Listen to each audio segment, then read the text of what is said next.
Boa noite. Boa noite a todos. É, Antes de eu começar a falar, bota a tela aí, Cláudio.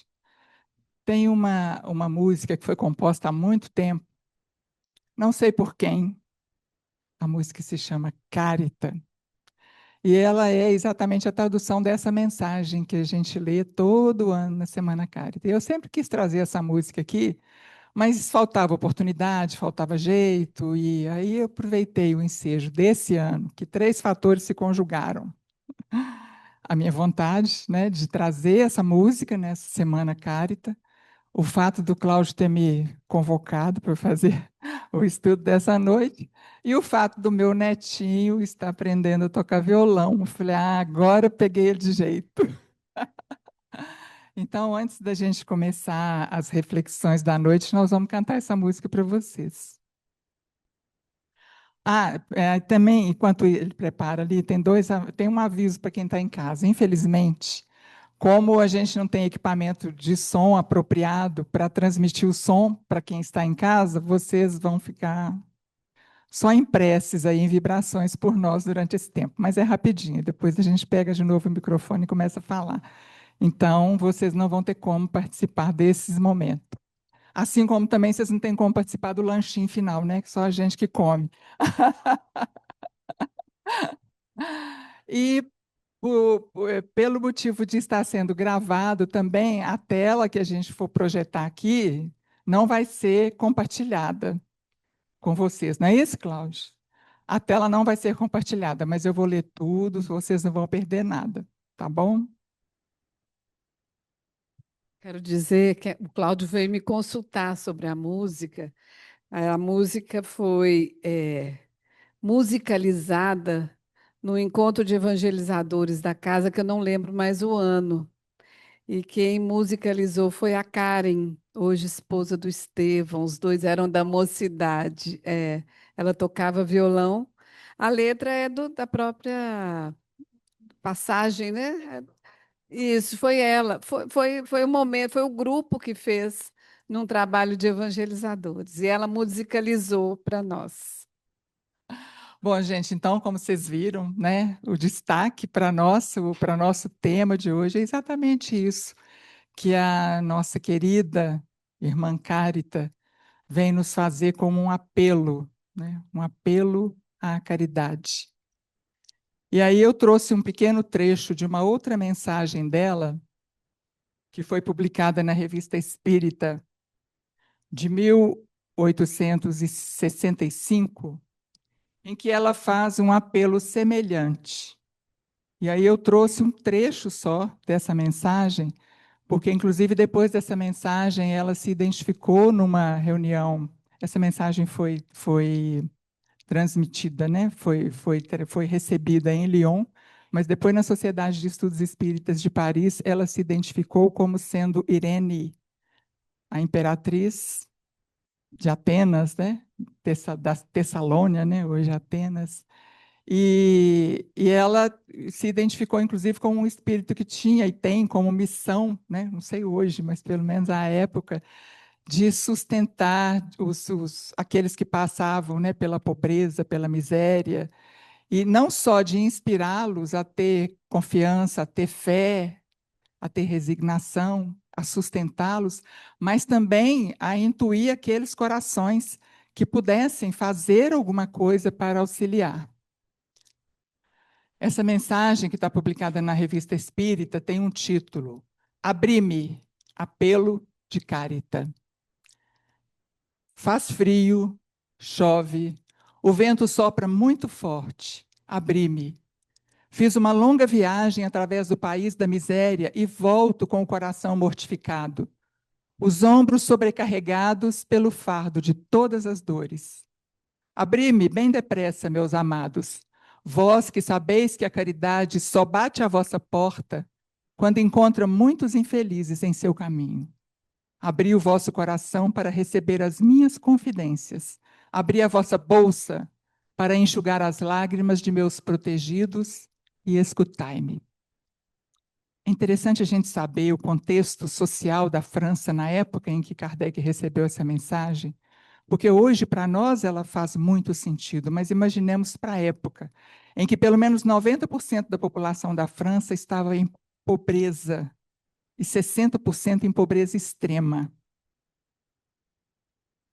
E era novembro, inverno.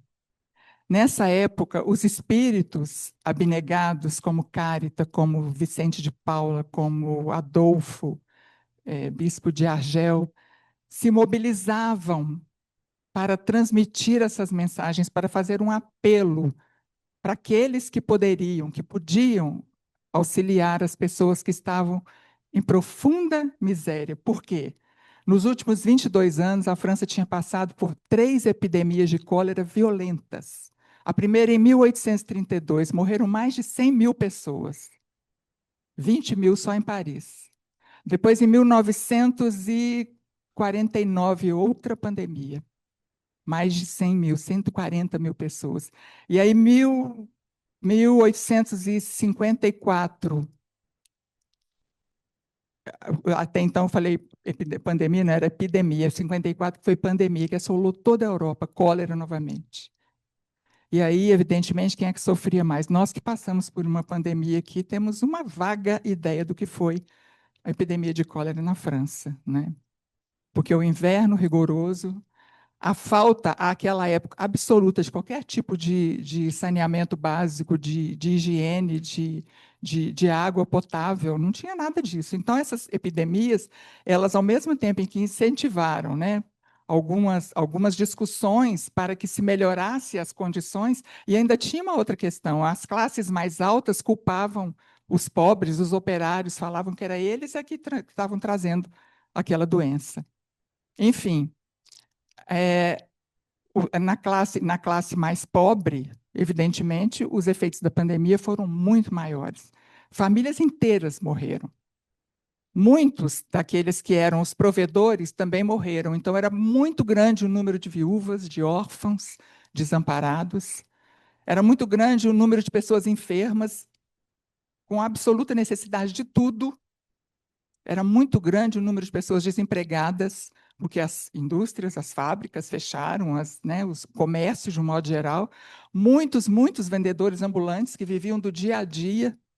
Então, a gente pode ter uma vaga ideia do que seja uma população desse nível passar por um inverno de temperaturas menos de 0 grau. E aí, depois, nessa época, então, a França estava passando por uma transformação muito grande, porque todas essas epidemias motivaram o poder público a fazer alguma coisa. Então, França, Paris, principalmente, estava passando por uma grande reforma. As grandes avenidas estavam sendo construídas, esses grandes prédios modernos. A Paris que a gente vê hoje começou a ser construída nessa época, inclusive com redes de esgoto, de saneamento básico e tudo.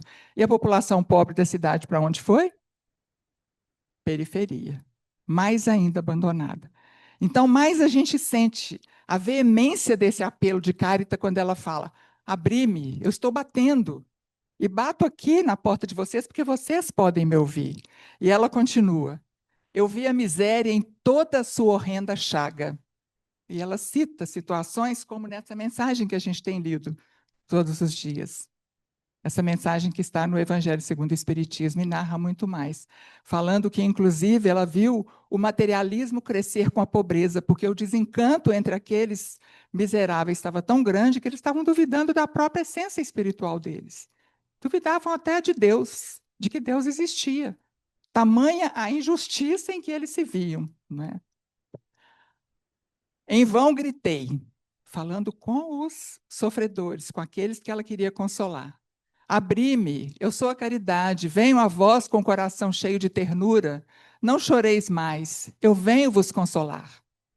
Mas o coração dos infelizes não me escutou. Suas entranhas tinham muita fome. E aí ela chega, junto desses homens intelectuais que estavam ali estudando o aspecto filosófico, científico da doutrina espírita e ainda caminhando, né, para muitos ainda aceitarem o aspecto religioso, porque alguns se recusavam. Mas a própria Sociedade Espírita de Paris já tinha se mobilizado desde a primeira mensagem, em 1861, a levar ajuda para essa população, ajuda material. É. Então me aproximei de vós, meus bons amigos, de vós que me escutastes, de vós que sabeis que Carita pede esmola para os pobres, e vos disse: abri-me.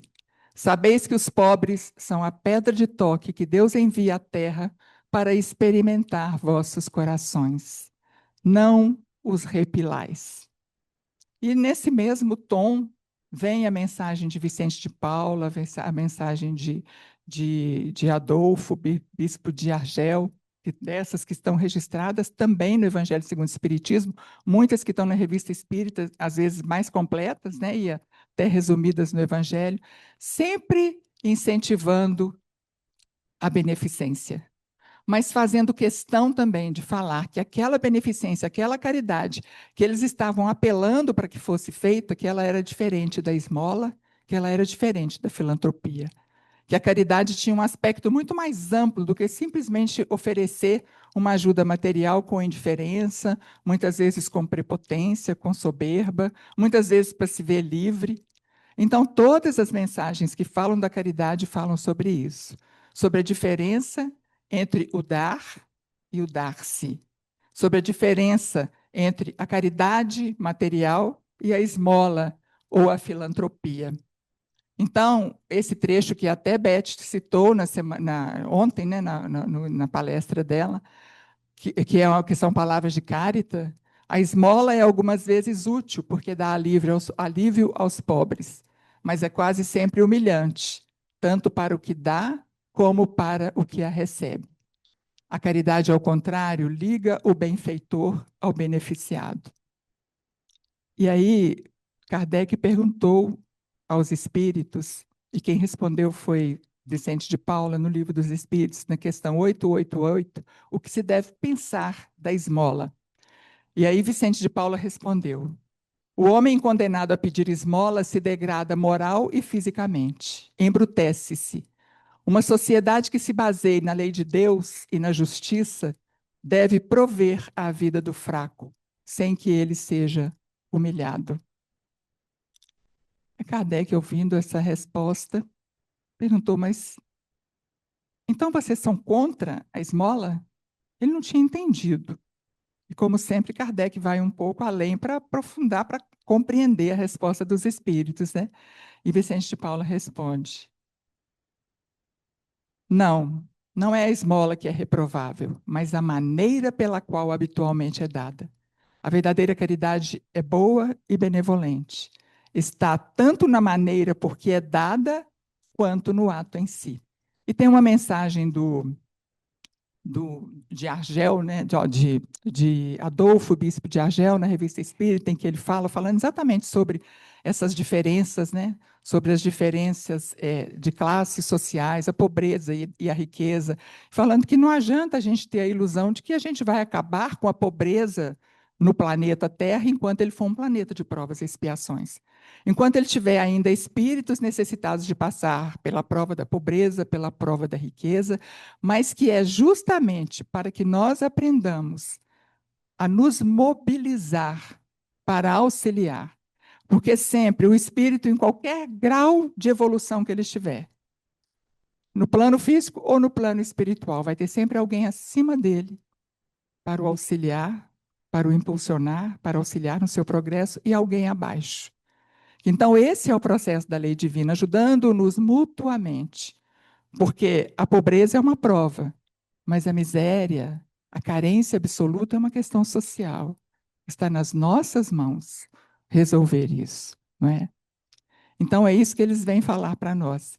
Falando que, inclusive, embora a diferença, né, da esmola e da filantropia, que são atos de doação em que não está envolvido o sentimento, não está envolvido exatamente essa ligação do benfeitor com o beneficiado, mas que, de certa forma, elas auxiliam, sim, principalmente a filantropia, que pode ser feita por pessoas ou por organizações e que procuram as causas subjacentes da miséria, né? De resolver na questão da educação, na questão da saúde. Muitas vezes eles auxiliam, sim. E não estou dizendo que não é sempre que tem o sentimento, que não tem o sentimento envolvido, mas a maioria das vezes, a filantropia, por exemplo, a esmola muitas vezes dá para desencargo de consciência, ou para ficar livre, ou por um dever que as religiões impõem. A filantropia pode ser uma via de mão dupla, né? Dá com uma mão e recebe com a outra. Recebe muitas vezes o quê? O prestígio social, recebe o retorno no imposto de renda, recebe o que se pode mostrar, né? Questão de marketing, por exemplo. Então, quando a gente fala em caridade material, nós estamos falando de uma coisa além da esmola e além da filantropia, como nós vamos ver. Pois não? Ah, sim. No final, então, tá bom? Se tiverem alguma pergunta, então, vai ficar para o final. Tá bom. Então, vamos lá. Com relação a esse benefício, né, para a sociedade, que a filantropia, o que a esmola podem promover, existem, inclusive, algumas culturas em que, algumas sociedades em que faz parte da cultura incentivar por uma questão de desenvolver a cidadania, porque faz bem, né? A pessoa que tem em si desenvolvido esse senso de cidadania é bom para a sociedade. Tem, inclusive, em algumas culturas, alguns países, em que se estimula o trabalho filantrópico, ou o trabalho beneficente, não, ou o trabalho social, para, por exemplo, conseguir vagas, melhores vagas numa universidade, se tiver no currículo que participou, que faz parte de um trabalho social. E isso, assim, foi desde sempre, porque está dentro de nós isso, né? Faz parte do nosso código genético, talvez, esse cooperativismo, porque nós somos, né, primatas, nós somos programados para viver em comunidade, e esse senso de ajudar, né, tirando alguns desequilíbrios, né, decorrentes do egoísmo e tal, que nós conhecemos bem, mas isso faz parte da nossa genética, né, até da nossa genética física mesmo, né, que dirá da espiritual. Então, desde as sociedades mais antigas, por exemplo, no Antigo Testamento, a esmola é principalmente um ato de justiça social e religiosa, uma obrigação para manter a ordem e a equidade na comunidade. As leis mosaicas estabeleciam proteções para os pobres, para as viúvas, para os órfãos e para os estrangeiros. Era um dever social ajudar os mais vulneráveis. A lei era questão legal e social. A lei mosaica previa que, por exemplo, tinha alguns requisitos lá, algumas coisas que eram impostas para que a caridade fosse feita. Então, por exemplo, os agricultores, né, os proprietários das terras, não poderiam colher as espigas, eles falam, não poderiam colher na beirada dos seus campos. Ou seja, as extremidades da plantação, né, da agricultura, elas não podiam ser colhidas, elas tinham que ser deixadas para os pobres e para os estrangeiros. A lei também determinava que, quando eles estivessem colhendo, principalmente o milho, que as espigas que caíssem no momento que estava colhendo, elas tinham que ficar no chão, que era para os pobres. Então, era assim que se resolvia, de certa forma, a ordem social, né? As pessoas eram obrigadas, inclusive, por uma questão de dever religioso, de pagar o dízimo. E o dízimo tinha a sua destinação, uma parte dele, para os pobres. E tinha também a motivação divina. Lá no Provérbios está previsto assim: aquele que dá esmola ao pobre, empresta a Deus, e Deus lhe retribuirá. Vocês já ouviram falar isso? Quem dá aos pobres, empresta a Deus? Está lá no Provérbios. Era lei naquela época, e aí eles ajudavam por isso, porque ficava esperando a recompensa. Então tinha a punição da lei se não cumprissem, mas tinha também, era um empréstimo, né? Deus ia pagar, né? Entretanto, diz Emmanuel, antes de Jesus, a caridade é desconhecida. Os monumentos das civilizações antigas não se reportam à divina virtude. O que nós vemos nos monumentos das civilizações antigas? O culto ao poder, ao belo, a inteligência, as vitórias nas guerras, né, os triunfos nas guerras, tudo isso tem monumento, monumento de orgulho de raça, mas de caridade, de misericórdia, nenhum monumento. A própria caridade, como é ensinada por Jesus, quando a gente fala assim, caridade com Jesus, não existe caridade sem Jesus, porque sem Jesus não é caridade. Sem Jesus é esmola, é filantropia, beneficia, de certo modo, sim.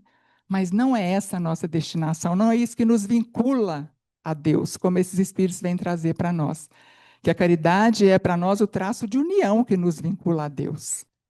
E nós vamos ver que é muito mais amplo, né? Nós sabemos e vemos pela mensagem dos Espíritos que esse ato de caridade, caridade moral, caridade material, é muito mais amplo do que a gente simplesmente prestar um auxílio, prestar uma ajuda e muitas vezes passar, né?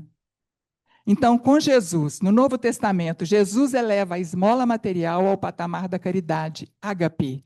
A palavra grega usada era ágape, e que foi traduzida para nós tanto como amor, tanto como caridade. Por isso que naquela carta de Paulo aos Coríntios, no capítulo 13, a gente vê ora amor, ora caridade, porque é uma e a mesma coisa. Viu por que nós falamos que antes de Jesus não existia caridade?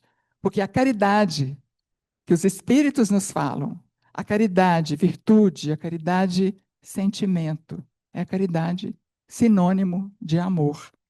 Não que Jesus desprezasse a esmola, ele eleva a esmola material ao patamar da caridade.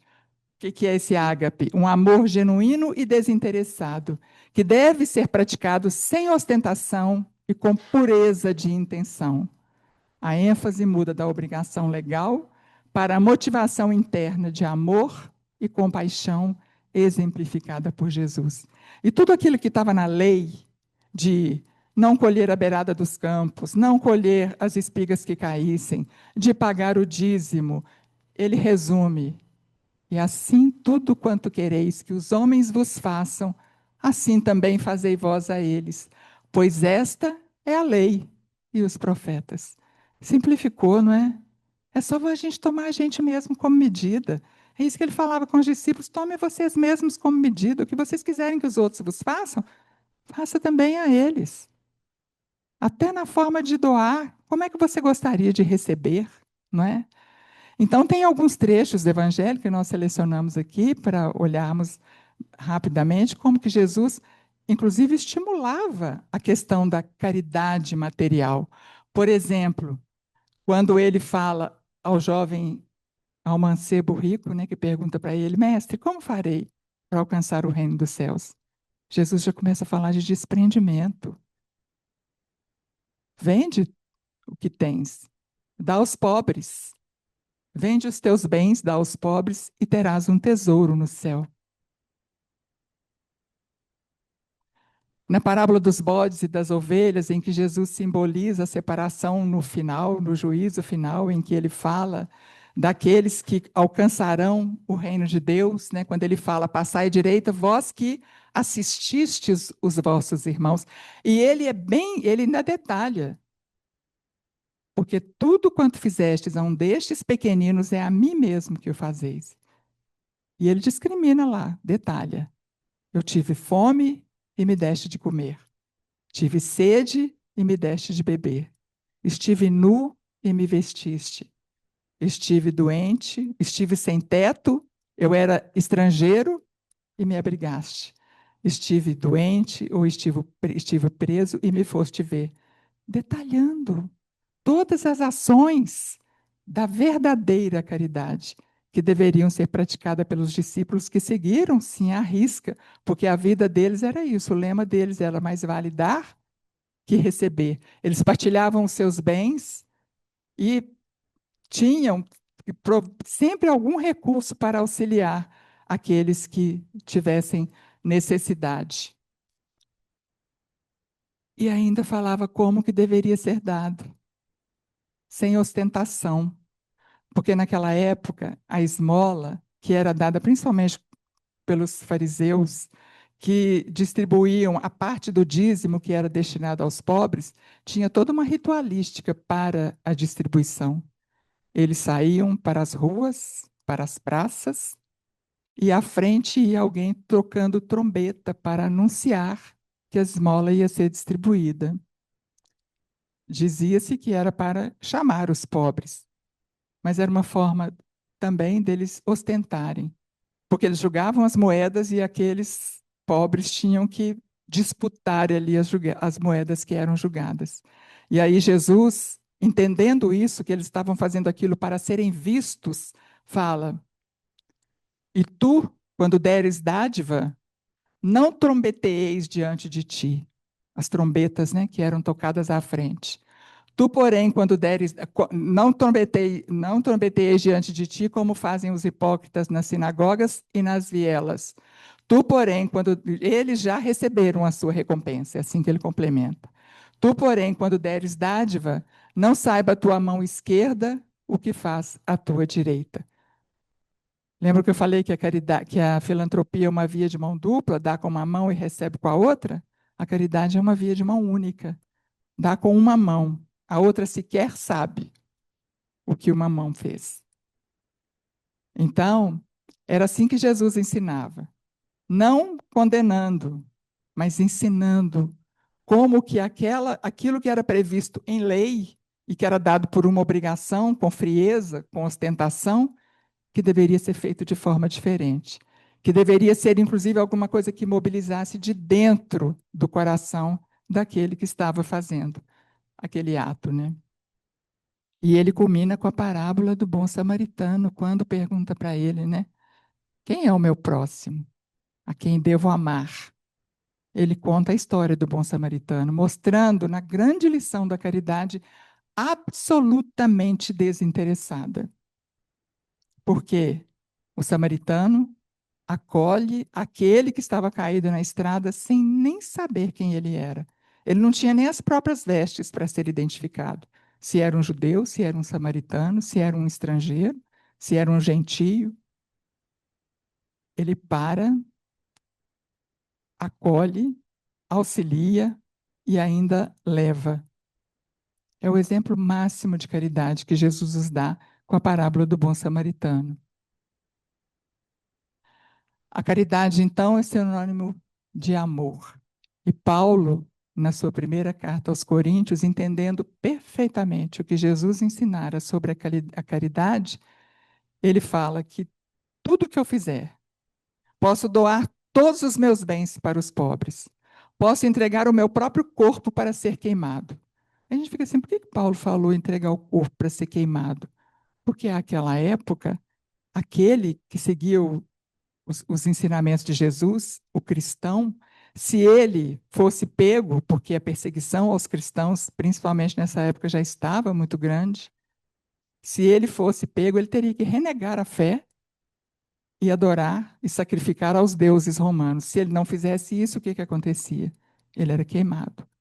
Então ele fala: ainda que eu entregasse o meu próprio corpo para ser queimado e não tiver caridade, de nada me serviria. E na revista Espírita tem um espírito que dá o seu depoimento falando que ele passou muito tempo em grande sofrimento, porque ele foi um daqueles cristãos que foi sacrificado nos circos de Roma, mas que ele tinha tanta certeza, a fé dele em Jesus era tão grande, que ele tinha tanta certeza que Jesus ia salvá-lo no corpo daquele sacrifício, com algum milagre, que quando ele foi trucidado pelos leões, ele entrou em grande revolta com Jesus. E passou muitos séculos depois nessa revolta. Então é isso que Paulo fala: se eu entregar o meu próprio corpo para ser sacrificado e não tiver o sentimento da caridade, de nada vai me aproveitar. Se eu der os meus bens para os pobres, vai aproveitar para muita gente, mas para mim não vai aproveitar nada. E aí ele detalha, explica o que vem a ser essa caridade ensinada por Jesus. A caridade é paciente, é branda e benfazeja. A caridade não é invejosa, não é temerária, nem precipitada. Não se enche de orgulho, não é desdenhosa, não cuida de seus interesses, não se agasta, nem se azeda com coisa alguma. Não suspeita mal, não se rejubila com a injustiça, tudo crê, tudo espera, tudo sofre. Os espíritos, mais tarde, viriam dizer que a caridade é a virtude essencial, que ela é a base para o edifício de todas as outras virtudes, porque sem a caridade não existem as outras virtudes. Não falaram novidade nenhuma. O Paulo já falou isso. Ele falou que se não tiver paciência, bondade, humildade, coragem, cautela, paciência, boa vontade, confiança, não é caridade. Porque a caridade é tudo isso. A caridade é a base de todas as virtudes. A gente pode dizer que é a soma de todas as virtudes, não é? Mas Kardec, não satisfeito, ainda perguntou para os espíritos, né? Todo mundo conhece a pergunta e a resposta, né? Qual o sentido real da caridade conforme entendia Jesus?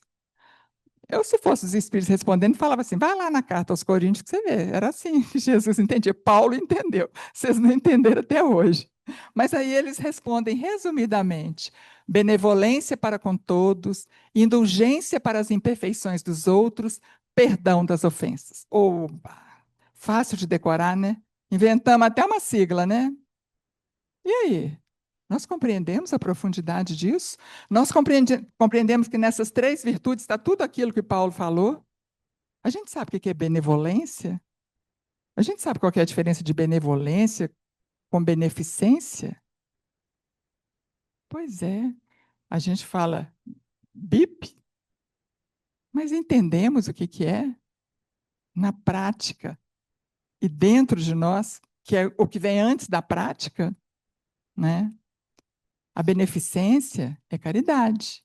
A beneficência é caridade expressando-se em alguma ação material. É caridade material, porque envolve o sentimento. Mas quando a gente fala em beneficência, estamos falando em auxílio material, qualquer que seja ele. Quando nós falamos em benevolência, envolve a beneficência, mas é muito mais. É uma disposição íntima de ajudar, não por obrigação, mas porque eu sinto, por esse sentimento que moveu o samaritano. Foi movido de íntima compaixão.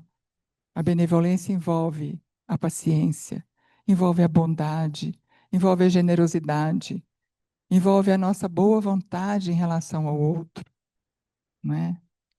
A gente sabe o que é indulgência? Por que será que tem indulgência para com as imperfeições dos outros? Indulgência. Mas indulgência não é a mesma coisa que perdão? Não. Indulgência vai além, porque indulgência é não precisar perdoar, porque compreende. Então, a indulgência envolve compreensão, envolve a compreensão da vida, do que nós somos, do que o outro é, do nível em que nós estamos e que o outro está, que nós precisamos também de indulgência, porque somos ainda espíritos imperfeitos. E o perdão, né? Já falamos e estamos sempre comentando sobre isso, né? Perdoar 70 vezes, 7 vezes. Perdoar indefinidamente. Porque todos nós precisamos também de perdão. E isso é caridade. É caridade moral. E aí, comentando essa resposta ainda, Kardec traz, como ele faz em algumas questões, assim, para ampliar para nós o entendimento, né? Então, no comentário de Kardec a essa resposta do Livro dos Espíritos, Kardec fala: o amor e a caridade são o complemento da lei de justiça, pois amar o próximo é fazer-lhe todo o bem que nos seja possível e que desejáramos nos fosse feito. Tal o sentido destas palavras de Jesus: amai-vos uns aos outros como irmãos. Outra definição de caridade: amai-vos uns aos outros como irmãos. A caridade, segundo Jesus, não se restringe à esmola. Abrange todas as relações em que nos achamos com os nossos semelhantes, sejam eles nossos inferiores, nossos iguais ou os nossos superiores. Beth falou ontem da caridade na prática cotidiana e trouxe uma fala de Paulo: todas as vossas coisas sejam feitas com caridade. Então, a caridade é para ser esse móvel da nossa vida. De tudo que a gente for fazer, a gente avaliar se estamos agindo com caridade. E não só fazer, mas pensar e falar. A irmã Rosária, numa mensagem que está no Evangelho segundo o Espiritismo, no capítulo 12, antes desse da irmã Cárita, ela fala que de 1000 modos podeis fazer a caridade, por pensamento, por palavras e por atos. Que por pensamentos nós podemos orar por aquele necessitado, ainda que a gente não possa estar lá auxiliando, ainda que estejamos longe, porque por uma prece nós podemos aliviar uma dor. Nós podemos levar uma vibração generosa e bondosa para auxiliar aquele que necessita. Por palavras, dando bons conselhos quando oportuno, quando necessário, né? De acordo com aquela frase atribuída a Francisco de Assis que Beth leu ontem, né? Ide pregar o evangelho por toda parte, o tempo todo. Se necessário, use palavras. E por atos, por atitudes, seja lá o que for que a gente for fazer. E aí, com base nisso, então, o que será para nós a caridade segundo o Espiritismo? Será que é diferente? A caridade segundo o Espiritismo é a caridade segundo Jesus. E o Espiritismo é o Evangelho redivivo. E embora alguns que se fixaram muito no aspecto filosófico e científico da doutrina espírita temem em negar, porque a doutrina espírita, eles viram uma grandeza tamanha no aspecto da ciência e no aspecto das grandes questões filosóficas, que se negaram a admitir ou a perceber que a doutrina espírita é sim uma religião. Não no sentido de uma religião organizada, que tenha sacerdócio, que tenha cultos, mas no sentido de uma religiosidade, de nos ligar a Deus. Porque religião vem de religare, de nos religar a Deus. Nesse sentido, sim, a doutrina espírita é uma religião. E o aspecto moral é pura e simplesmente a moral do Cristo. Né? Porque quando a gente fala em caridade moral, o que é moral? Moral é o conjunto de valores que determinam as relações humanas, as relações sociais, as relações dos indivíduos. E para nós, a caridade moral é a caridade que tem como valores os valores ensinados e exemplificados pelo Cristo. Joana de Ângeles, em Estudos Espíritas, falando-nos sobre a caridade. Embora estabeleça a necessidade de o homem promover e praticar a caridade material necessária e de subida significação, propugna o Espiritismo também e especialmente pela caridade moral.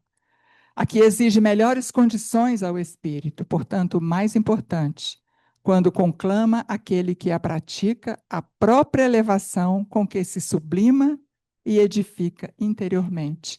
Na sua execução não se cansa, não se exaure, não reclama, não se considera, tudo dá, mais do que dá, dá-se. Khalil Gibran, no livro O Profeta, tem uma lição linda sobre a dádiva, em que ele começa assim: vós pouco dais quando dais de vossas posses. É quando dedes de vós mesmos que realmente dais. Então é isso que Jonas de Ângeles está nos dizendo ali. Mais do que dá, dá-se. E exige de nós uma postura de elevação, porque nós precisamos desenvolver isso em nós. Existe em nós como germe, como semente. A gente não pode sair e falar assim, então tá, eu ouvi lá sobre caridade material, caridade moral, agora não vou mais dar esmola nem fazer filantropia, vou começar a fazer caridade moral. Não é de fora, tem que partir de dentro, de uma mudança íntima nossa de compreensão do verdadeiro sentido da vida. de um esforço em desenvolver em nós essa virtude, de um esforço em desenvolver, exercitando, nos sensibilizando com a dor do próximo, nos sensibilizando com aquele que nos chega e que nos pede ajuda, e com aquele que nem tem condições de sair de onde está para nos pedir ajuda.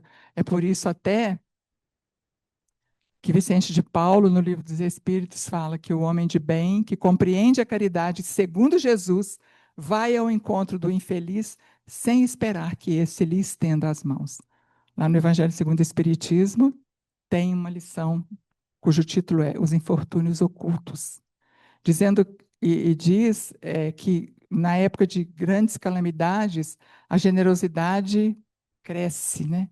Todos nós nos mobilizamos para auxiliar, para amenizar a penúria de alguma forma, mas que nós devemos sempre nos lembrar das calamidades escondidas, buscar os infortúnios ocultos, aquele que sequer tem condições de sair da sua moradia paupérrima para pedir ajuda, ou por falta de condições, ou por vergonha de mendigar.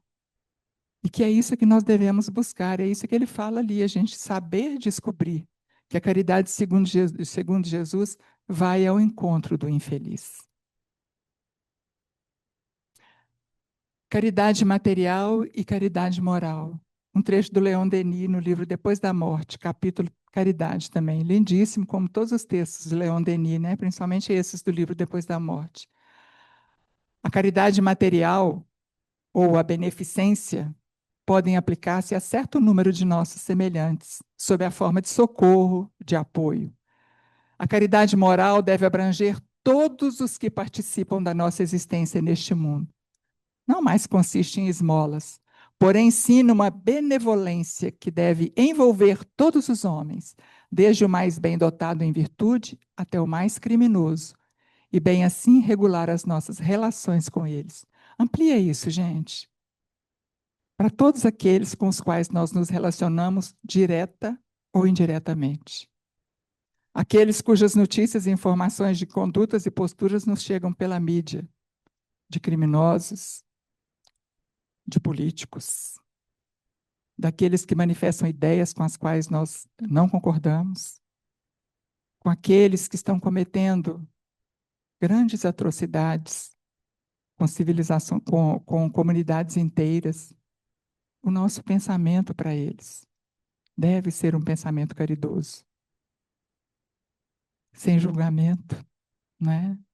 Difícil, né? Por isso que a gente precisa exercitar. E aí, Emmanuel, no livro Luz do Caminho, muito oportunamente, em vez de falar em caridade material e caridade moral, ele fala em dever e caridade, colocando para nós que, com o conhecimento que nós já temos do Evangelho de Jesus, dos ensinamentos da doutrina espírita, que para nós, isso que nós chamamos de caridade material é dever. Então, quando a gente amplia, estou lembrando aqui, quando a gente passa da beirada, aquilo que passa da beirada, né, Soninha? Aquilo que ultrapassa a beirada é caridade. Então, eu peguei só um pequeno trecho dessa lição de Emmanuel, que ele diz assim: partilhar o conteúdo de nossa bolsa com o irmão necessitado é dever, mas dá-lhe trabalho digno, sem afetação de superioridade, sem exigência para que ele se faça um servidor da vida tão digno quanto nós, é caridade. Dar o pano que sobra em nosso guarda-roupa é dever, mas vestir o próximo de novas ideias, através de nossos bons exemplos, é caridade. Ceder o pão que excede em nossa mesa é dever, mas fazer de nossa existência um estímulo incessante ao bem para quantos nos rodeiam é caridade. E aí ele ainda fala que praticar a beneficência através de instituições beneméritas que nós auxiliamos com uma contribuição é dever, mas a gente ir pessoalmente no auxílio aos necessitados é caridade. E fala mais. Esse é para nós, Cláudio e Beth. Não nos contentemos em ensinar o bem. Isso é simples obrigação de nossa inteligência. Estava achando que estava fazendo caridade, Cláudio? Ah, não. É dever. Simples obrigação de nossa inteligência. Por quê? Olha o que ele fala ali numa outra lição. Tuas horas e tuas forças, conhecimentos e recursos, quaisquer que sejam, são concessões do todo compassivo em tuas mãos, que podes repartir com o próximo a benefício de ti mesmo. Ou seja, não é nosso, não nos pertence. Por que a gente está achando que está fazendo caridade? Com os recursos materiais, com os recursos intelectuais, com tudo isso que a gente vai conquistando. Não é nosso, não nos pertence. Por isso que Gibran falou lá, a gente pouco dá quando dá de nossas posses. Quando a gente dá da gente mesmo, é que realmente a gente dá. Então é isso, a gente estava achando, né? Eu contribuo lá com, com o Médicos Sem Fronteira, com Fraternidade Sem Fronteira. Na caridade, não, gente, é dever. Caridade vai além. É para a gente pensar, né? Para a gente refletir nas nossas posturas, nas nossas atitudes, aquilo que a gente está fazendo, às vezes, por mera condição de cidadania, porque falaram que é bom, porque fulano fala, porque mandaram, ou porque na doutrina espírita fala que fora da caridade não há salvação, deixa eu fazer caridade. Quando a gente entender que caridade não se faz, se sente, e que o fazer é consequência do sentir, a gente vai estar no caminho, né? Emmanuel, Luz do Caminho, ainda naquele texto em que eu trouxe um trechinho ali, ele finaliza assim: façamos o bem cada instante e em cada passo de nosso caminho, porque desse modo estaremos realmente assinalados como discípulos do benfeitor divino, que por devotar-se à caridade foi sentenciado à flagelação e à cruz, nas quais consagrou o amor como a norma de felicidade e ressurreição para a humanidade inteira. É isso. É seguir Jesus, né? Como a gente sempre está repetindo, a importância da gente conhecer o Evangelho, a importância da gente meditar nas lições do Evangelho, procurar senti-las, para que aí sim ela se expresse na nossa vida, né? E João, lá na sua segunda epístola, no capítulo 6, define ainda mais para nós essa caridade. E a caridade é esta: que andemos segundo os seus mandamentos. Referindo-se aqui mandamentos do Cristo, né? E andar segundo o Cristo, segundo os mandamentos do Cristo, isso é a verdadeira caridade. E Emmanuel, no livro Vinha de Luz, numa lição tão conhecida de todos nós, vai além, chamando essa caridade moral de caridade essencial. Uma lição que a gente está sempre, né, às vezes lê e repete. O que é essencial? Essencial é aquele que está na base, no fundamento, mas é também aquilo que está na essência, que está intrínseco, né, que é a substância mesmo da vida. Por isso é que ele fala de caridade essencial. Eu trouxe um trechinho aqui para a gente refletir um pouquinho, quando ele fala: quem dá o pão ao faminto e água ao sedento, remédio ao enfermo e luz ao ignorante, está colaborando na edificação do reino divino, em qualquer setor da existência ou da fé religiosa a que foi chamado. Está cumprindo o dever, né? Então, em qualquer setor da existência, quando a gente fala da caridade não existe sem Jesus, não significa que tem que ser no cristianismo os princípios e os valores ensinados pelo Mestre e que já foram ensinados em diversas culturas por mensageiros do Mestre, por aqueles que, do plano espiritual, estando tendo, como embaixadores do Mestre, reencarnaram em diversas culturas, trazendo esses princípios. Então, por isso que Emmanuel fala: em qualquer setor da existência ou da fé religiosa a que foi chamado, seja em qualquer religião. Os princípios são os princípios cristãos, se são de acordo com a moral cristã, com a moral ensinada pelo Cristo. E Emmanuel continua. A voz compassiva e fraternal que ilumina o espírito é irmã das mãos que alimentam o corpo. Assistência, medicação e ensinamento constituem modalidades santas da caridade generosa, que executa os programas do bem. Executar um programa significa que alguém planejou e elaborou o programa, né? Para a gente executar. É o que Paulo dizia, né? Em tudo sigamos Jesus, que é o cabeça. Nós somos os braços e os pés. Nós somos os elementos que vamos materializar, que vamos realizar, que vamos executar o programa do bem, que é um programa planejado e feito, elaborado pelo governador do nosso planeta, que é o Cristo. Onde que eu parei? Ah, são vestiduras diferentes de uma virtude única. Conjugam-se e completam-se num todo nobre e digno. Então não há que se falar em caridade material, caridade moral. Vamos falar só de caridade essencial. Porque elas, tudo que a gente falar de beneficência, de benevolência, conjugam-se num todo único, que é o amor, né? Por isso é que Kardec colocou essa insígnia lá na doutrina, né, que fora da caridade não há salvação. A salvação de nós mesmos, da nossa elevação, do nosso progresso espiritual. E ele continua. Antes, porém, da caridade que se manifesta exteriormente nos variados setores da vida, pratiquemos a caridade essencial, sem o que não poderemos efetuar a edificação e a redenção de nós mesmos. É caridade pessoal. Porque quando a gente pensa que caridade é a gente fazer para o outro, nós estamos fazendo primeiro por nós. Porque quando o Emmanuel falou lá do dever, né? A definição de dever que tem lá no Evangelho segundo o Espiritismo. O dever é a obrigação moral do homem, em primeiro lugar, para consigo mesmo e depois para com o próximo. Porque primeiro é necessário construir isso em nós para que se expresse verdadeiramente como caridade na nossa vida.